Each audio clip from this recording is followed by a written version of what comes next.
이제 오늘은 그 희망과 행복 사이라는 주제를 가지고 말씀을 드릴 건데,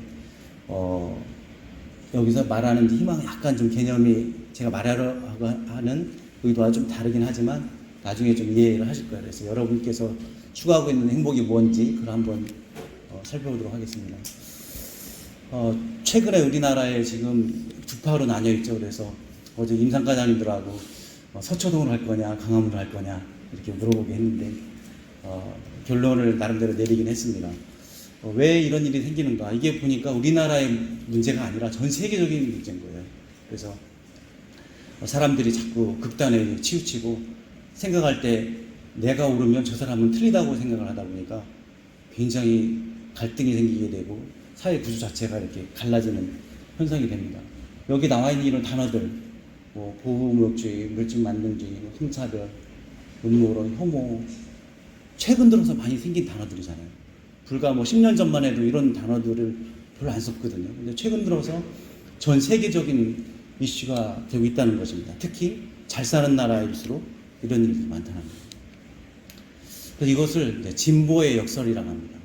세상은 살기 편해졌고 점점 문명의 이기로 사람들이 더 행복해져야 되는데 이런 상황일수록 더 어려운 상황이 더 많이 생긴다는 것이죠. 제가 조사를 해보니까 우리나라의 그 우울증 숫자인데요. 2012년부터 쭉 보면은 점점 늘고 있죠. 우울증 환자가 굉장히 늘고 있다. 또 심지어는 그 미국의 데이터인데 내가 소외되어 있고 고독하고 고립되어 있다라고 생각하는 사람이 미국 국민의 50%라는 거예요. 그러니까 얼마나 많은 사람들이 현대를 살면서 불행하며 고독을 생각하고 힘들게 살고 있냐는 것이죠. 우리나라가 OECD 가입국 중에서 자살률 1위라는 거 여러분 아시죠? 2017년에는 여기 보시면은 2위를 했었어요. 이 나라가 이제 신규 OECD 국가로 들어오면서 갑자기 1위 자리를 뺏겼다가 작년에 다시 회복을 했습니다. 대망의 1위를 우리가 늘 유지하고 있다는 것이죠. 대한민국 살기 좋은 우리나라, 이 좋은 나라에서 자살률이 1위라는 게 얼마나 안타까운 일인가요? 지역별로 이렇게 분석을 해보니까 서울시에 많은 이제 구들이 있잖아요. 그래서 그 중에서 자살률이 제일 많은 6개 구하고 적은 6개 구를 딱 해봤더니 이 부자 동네에서 사는 사람들이 자살률이 훨씬 많다는 거예요. 제가 예전에 이제 근무했던 간호부장님한테 이제 들은 얘기인데 그분이 이제 삼성 계열의 그 아파트 사세요. 거기 가보진 않았지만 바닥에 대리석이 쫙 깔려 있다고 하면서 쾌적하게 살고 계시다고 하더라고요. 근데 비보를 하나 제게 전해주셨는데 옆집에 있는 직장 동료의 이제 사모님이 되겠죠. 그분이 자살을 하셨다는 거예요. 왜 그랬나 했더니 이유는 모르겠지만 그 집은 남편이 삼성에서 간부면서 굉장히 많은 이제 월급을 받고 재산도 많고 심지어는 아이가 둘이 있는데 다 서울대를 갔다는 거예요. 대리석 깔린 그 집에서 이렇게 살면서 자살을 한 이유를 모르겠는 거예요. 이게 진보의 역설이라는 거죠. 잘 사는데 부족한 게 없는데 저 사람 같으면 내가 너무 행복할 것 같은데 그 사람이 자살을 한다는 거예요. 앞뒤가 안 맞잖아요. 그죠? 왜 이런 일들이 생기는가? 분명히 50년 전보다 우리는 더 행복해야 되고 20년 전보다 더 많은 혜택을 누리고 사는데 사람들은 더 많이 우울해지고 죽고 있다는 거예요. 이유가 뭘까요? 그래서 이런 실험을 했습니다. 심리학자들이 두 개의 이제 버튼을 놔주는 거예요. 하나는 블루 버튼이고 하나는 블루가 아닌 버튼이에요. 그래서 1000개의 점을 보여주는 거예요. 방에 딱 놔두고 1000개의 점을 계속 보여주는데 처음에는 이제 파란 점을 계속 보여줍니다. 그러다가 보여줄 때마다 이제 블루 버튼을 계속 누르겠죠. 그러다 갑자기 이제 딱 블루가 아닌 이제 바이올렛 색을 딱 보여줍니다. 그러면은 낫 블루를 딱 누르면 되겠죠. 근데 계속 이렇게 이제 실험을 하다가 어느 순간에 파란 점을 안 보여주고 빨간 점만 계속 보여주는 거예요. 그러면은 이 사람이 파란 점이 나올 때가 됐는데 왜 안 나오는 거예요? 아까는 파란 점이 막 나왔는데 계속 빨간 점만 나오니까 파란 점이 왜 안 나오지 하다가 빨간 점인데도 파란 버튼을 딱 눌러버린다는 거. 이해되세요? 그래서 더 우리가 빠지기 쉬운 심정은 뭐냐면, 함정은 중간색을 딱 했을 때는 100% 그거는 파란색으로 인지를 한다는 거예요. 이게 실험을 통해서 입증이 된 겁니다. 이거를 이제 파란 점 효과라고 하는데요. 계약서 있잖아요. 계약서를 이제 당신하고 나랑 이제 계약을 하는 거예요. 이 사람이 입사를 하기 위해서. 당신은 이제 이렇게 일을 해야 되는데, 만약에 너가 이런 불법적인 일을 하면은 월급을 이만큼 더 주겠다. 그걸 그 계약서에 써놨어요. 그러니까 이걸 읽는 사람은 굉장히 이제 기분이 나쁜 거죠. 왜냐하면 나한테 불법적인 일을 하락하니까 이런 엉터리 계약서가 어딨냐 이렇게 하면서 이 불이한 옳지 않은 계약서를 많이 이제 한 몇십 장을 다 보여준 다음에 이 계약서를 한번 보세요 하면서 제대로 된 걸 딱 보여주는 거예요. 그러면 이 사람이 이거가 전혀 문제가 없는 계약서인데 잘못됐습니다 라고 얘기를 한다는 거예요. 왜냐면 잘못된 걸 막 계속 보다 보니까 이것도 잘못되지 않을까라는 생각으로 그 계약서를 보게 되니까 굉장히 옳은 계약서인데 불구하고 잘못됐다고 판단한다는 거죠. 이런 현상 때문에 사회가 지금 갈라지고 어려움을 겪고 있다는 거예요. 예전에 우리가 폭력이다 그러면은 이렇게 때리고 아프게 하고 다치게 하면 그 폭력이라고 그랬는데, 지금은 말을, 자기가 상처받는 말을 했다고 폭력을 당했다 그러죠. 그리고 불쾌했다, 마음이 심리적으로 불쾌했다 그러면 폭력을 당했다 그러죠. 실제로 이 폭력이 정당화될 수는 없는데 폭력의 이런 의미 변화가 생기면서 많은 사람들이 또 보험을 들고 있죠. 세상이 너무 힘든 거야. 그래서 심지어는 죽을 때, 내가 죽었을 때 장례식 어떻게 치를 거에 대해서 준비를 하고 있죠. 그래서 사람들이 상황은 많이 좋아졌지만 마음은 더 불안해졌다는 그 증거들이, 속속들이 나오고 있는 거예요. 예전에는 때려야 폭력이라고 했는데 지금은 말만 들어도 상처를 받고 그걸 폭력이라고 이해를 한다는 것이죠. 그래서 사람들이 이제 살면서 어떤 가치관을 갖고 이념을 갖고 자기의 정체성을 이제 만들어 가는데, 그 사이에 이게 합리와 편견이 들어가면서 올바르지 않은 정체성을 갖게 되는 거예요. 그래서 내가 A인데 너는 B다. 그러면은 A는 옳고 B는 다르다, 틀리다, 이렇게 얘기를 하면서 그거를 적이라고 생각하는 거예요. A도 있을 수 있고 B도 있을 수 있는데, 내가 A이기 때문에 너는 B야, B는 A가 아니기 때문에 틀렸어, 이렇게 얘기를 한다는 거죠. 그래서 좌파 우파를 얘기할 때도 너는 왼쪽이냐 나는 오른쪽이야, 오른쪽이 볼 때 좌는 틀렸어, 이렇게 얘기하는 게 아니라 나는 좌파지만 우파의 성향이 있고 우파지만 좌파의 성향이 있는 거예요. 그걸 어떻게 딱 가느냐는 거죠. 그렇게 함께 가는 세상을 만들어야 되는데 사람들은 딱 선을 긋고 극단에 치우치기 시작하면서 상대방을 적으로 만든다는 것이죠. 어려운 개념일 수 있지만 이것이 그들이 행복해지려는 방법인 거예요. 그렇게 해야지 자기가 살아남을 수 있다고 생각하고 저 사람을 짓눌러야 내가 살아날 수 있다고 생각한다는 거죠. 마트에서 우유를 사고 애들이 야구 경기를 하는데 가서 구경을 하고, 다음에 환자를 많이 봤다고 의사사님께 가가지고 이번 달 제가 환자를 많이 봤어요 이렇게 얘기하는 거 있잖아요. 이거는 행복도를 봤을 때 1에서 10이라는 행복도를 봤을 때 한 7 정도가 된다고요. 그러면은 이제 좀 어려운 일을 겪었을 때는 어떠냐, 뭐 가족들이 암에 걸렸다든지 뭐 크게 다쳐가지고 자녀가 병원에 입원했다든지 이러면 굉장히 치명적인 일이잖아요. 이런 일 때는 행복 수준이 2나 3이 된다 그래요. 그리고 뜻하지 않게 뭐 기대도 안 했는데 갑자기 막 많은 급여의 2배가 되는 보너스를 받았다. 생각만 해도 신나지 않아요? 다음 달 월급에 여러분 월급만큼 월급이 떠들어와 있으면 뜻하지 않은 그 기쁨에 얼굴이 착 피면서 감사하겠죠, 그죠? 뭐 파격적으로 한 달 휴가를 줄 때 유럽 여행을 다녀와라 그랬어요. 야, 좋겠죠? 새 집을 얻어서 이사를 가게 됐어요. 그건 한 9 내지 10이 된다 그래요. 이걸 제가 보여드리는 이유는 뭐냐면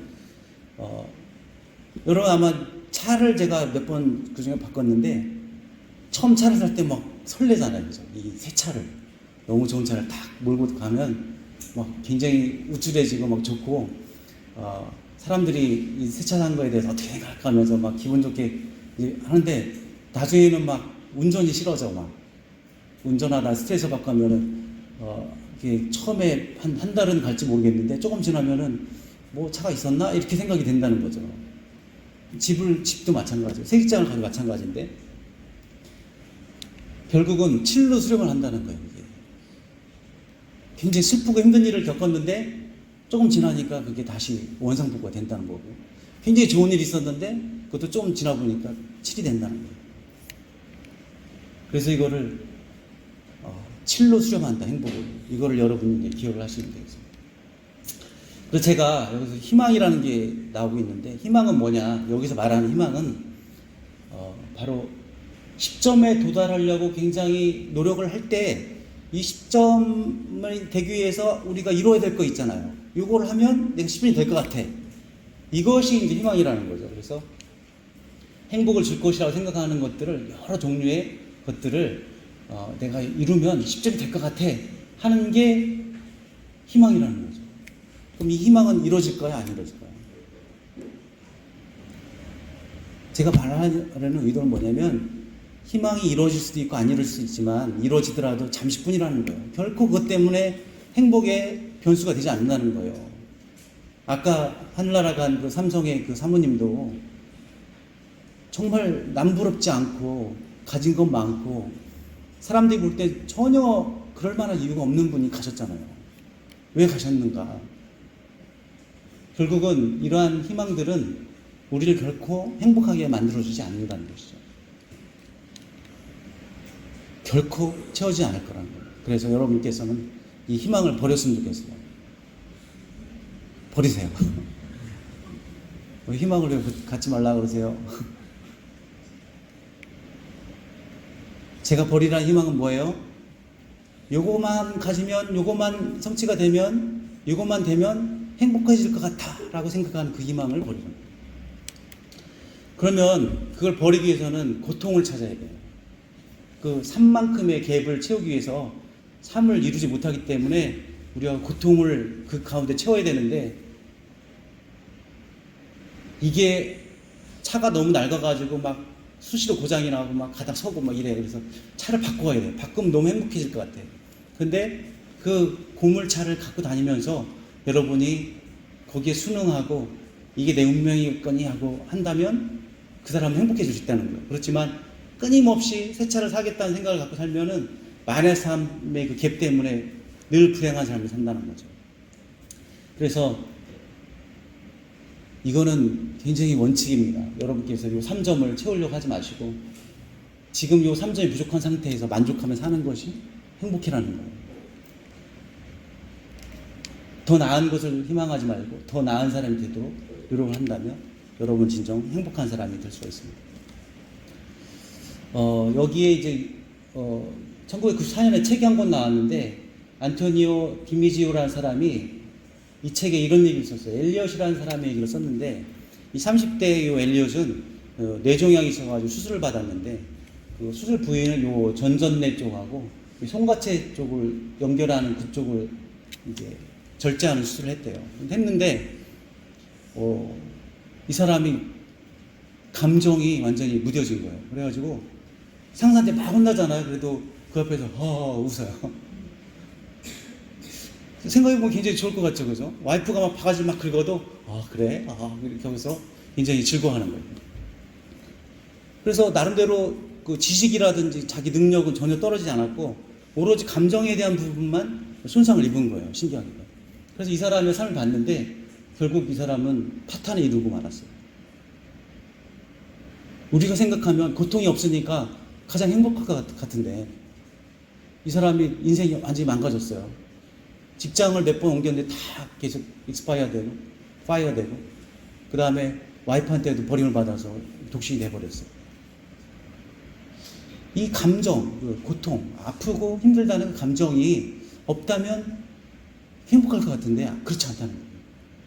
역설적으로 말하면 고통이 우리를 행복해 주게 한다는 것이죠. 앞뒤가 안 맞는 것 같은데 실제로 그렇다는 거예요. 그래서 엘리야스의 이 사례를 보면서 사람들은 생각할 때, 감정이 이성적인 판단하는데 굉장히 중요하구나. 감정이 있지 않고서는 머리로서 되는 게 아니구나 라는 것을 이제 알게 됐다는 것이죠. 이 왼쪽에 있는 이 예쁜 아가씨가 왜 이 무거운 타이어를 들고 있을까요? 좀 있으면 내려놓을 거거든요.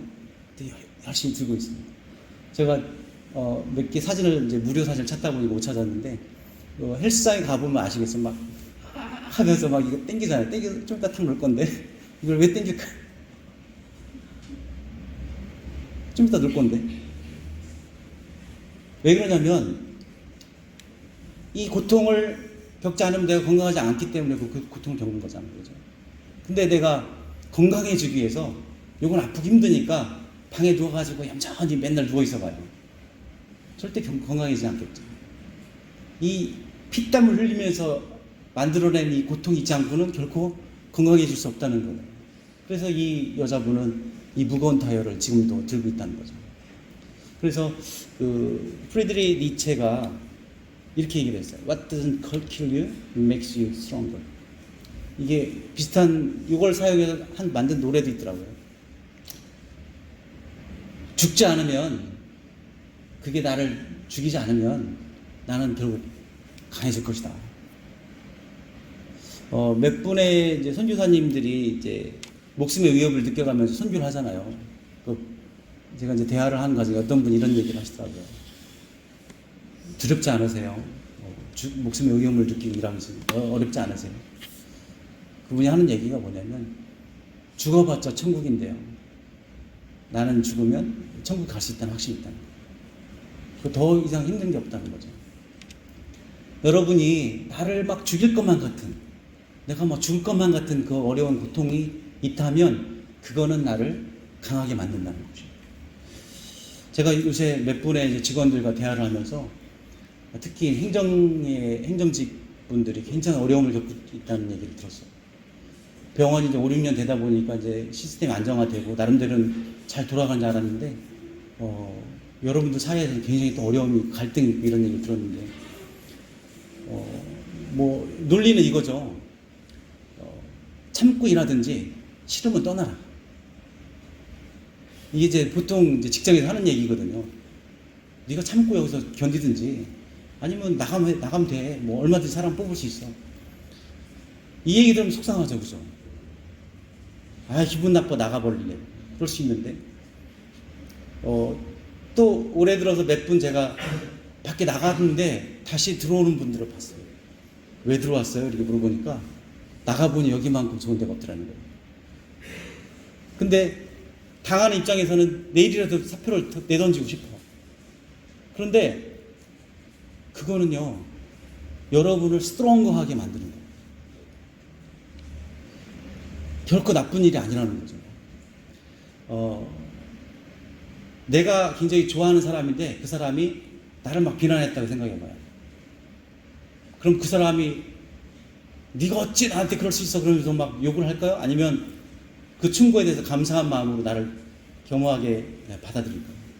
실제로 저의 이야기인데, 제가 예전에 너무 모범생으로 이제 살다 보니까 이렇게 혼나고 이런 걸 잘 몰랐어요. 그런데 학교 갔더니 이제 저희 목자라는 분이 만날 때마다 저를 혼내는 거예요. 그래서 왜 이렇게 나중에 이제 혼내냐고 이렇게 물어봤어요. 나중에 물어봤더니 네가 너무 잘 나가서 교만해질까봐 그랬다는 거예요.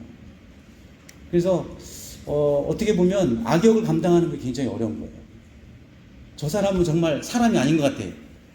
막 나를 대하는 모습이 사탄 같아. 막 너무 힘들게. 그러면 그 사람을 여러분 어떻게 생각이 되냐면, 저 사람만 없으면 내가 행복해질 텐데 하는 거는 우리가 버려야 될 희망이고, 저 사람이 있는 걸 인정하고 만의 3점의 갭이 있다고 생각하면 돼요. 그래서 저 사람이 나한테 그렇게 얘기할 때, 저 사람이 나를 위해서 좋은 일을 하는구나. 저렇게 힘든 말을, 어려운 말을 하긴 어려울 텐데 그 말을 해줌으로 나를 돌아보게 되고 내가 좀 더 멋있는 사람이 되도록 나를 돕고 있구나, 이렇게 감사한 마음으로 받았으면 좋겠어요. 결코 여러분은 모든 것이 이렇게 합력해 선을 이루기 때문에 그게 나에게 불행을 갖다 주는 일은 아니라, 조금 어렵더라도 그것을 견디시고 그것을 통해서 자기 발전의 계기를 삼는 것이 여러분을 스트롱하게 만든다는 것이죠. 제가 이걸 한 일주일 동안 준비를 했는데 지난주에 베트남 선교사님이 성경 구절 하나를 보내주셨어요. 그래서 행복이라는 단어가 성경에 찾아보니까 4-5군데밖에 안 나와요. 근데 그 대부분 이제 그거를 찾아보니까 어떤 내용이냐면 결국 말씀을 지켜라. 그러면 행복해진다 이런 얘기인데 뭐 물론 여기는 안 믿는 분들도 있겠죠. 그래서 저 여러분들에게 이 성경 말씀 강요하는 건 아닌데 취지는 뭐냐면 정도를 걸으는 거예요. 내가 좌우로 치우치지 않는 정도를 걸었을 때 그 사람은 행복해진다는 거예요. 그리고 좌파냐 우파냐를 따질 때 나는 좌도 아니고 우도 아니고 우리나라를 사랑하는 사람이에요. 이렇게 하면서 정도를 걷는다면, 정의롭고 공의로운 길을 걷는다면 그 사람은 정말 행복해질 수가 있다는 거죠. 그 밑에 보면은 뭐 예수님의 고난에 대한 얘기가 나오는데 이 고난은 장차 우리에게 나타날 영광에 비교하면 아무것도 아니라는 거죠. 그래서 오늘 이제 고난에 대한 주제를 얘기했는데 결론은 그겁니다. 여러분이 어떤 희망을 잃으면 행복해질 것 같은데 정말 행복해지려면 이 희망을 버려라. 희망 대신 뭘 선택하라? 고통과 고난을 선택하라는 거예요. 왜 난 행복해지고 싶은데 그걸 버리라고 하느냐. 그걸 버리는 것이 행복의 지름길이라는 거예요. 그 고통을 통해서 여러분은 더 다듬어지고 더 사람다워지고 사람들에게 사랑받는 귀한 존재가 될 것입니다. 여러분 모두를 사랑하고 직장생활 속에서 이 지샘병원 속에서 이런 아름다운 문화들을 만들어가서 모두가 행복해지는 그런 지샘병원이 되었으면 좋겠습니다. 사랑합니다.